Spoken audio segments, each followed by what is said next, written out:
2022 was a difficult season for McLaren. Whilst it's true they battled for 4th in a Constructors' Championship thanks to brilliance from Lando Norris and persistent reliability issues for Alpine, it's a result that looks much better for the team on paper than it was in reality. The car simply wasn't good enough, and McLaren were lucky that Lando was able to overperform in it. Whilst every team seemingly goes into a season promising the world and showing incredible amounts of ambition, McLaren were much more reserved in 2023. Even their car launch featured a huge amount of expectation dampening, with both drivers seemingly a little downbeat on their chances of a good season.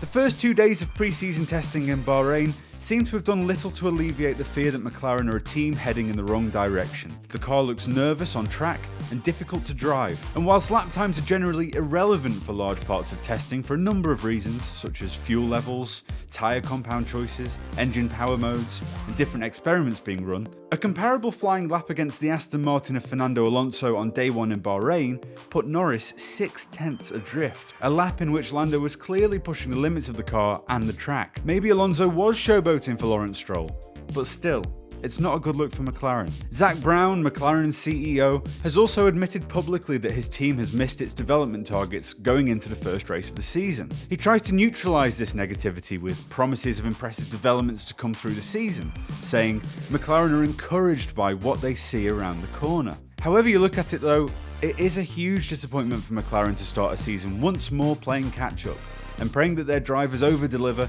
in a car that isn't likely to assist them in the slightest, judging by the way it's being wrestled around Bahrain this weekend. The loss of Andrea Seidl also rings alarm bells. Zak Brown was keen to stress that there would be no real change in the management setup at McLaren. Andrea Stella would be taking Seidl's place as a virtual like-for-like replacement. And of course it's understandable that Seidl would want the Sauber and, ultimately, Audi job. It's a promotion, and he'll be fronting a German team. But he was a key part of McLaren's rebuild and the project as a whole. When somebody leaves one project for another, you have to ask questions about whether or not that person believes that the initial project has run its course, or at least shows much less promise than the new one. And where is technical director James Key in all this? We haven't seen him for a long time. Perhaps the most damning evidence of McLaren's 2023 looking grim is the general demeanour of Lando Norris throughout testing.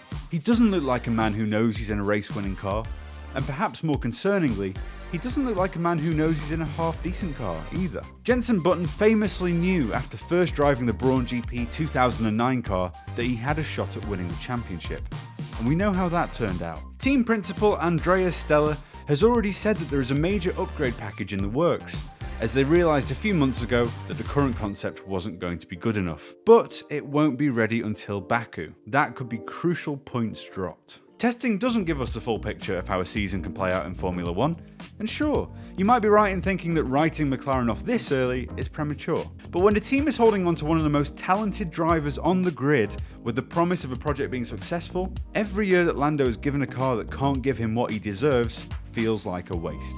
Where do you see McLaren's season ending up? And should Lando start making some calls about his 2024 drive? Let us know in the comments and subscribe for more content like this throughout the season.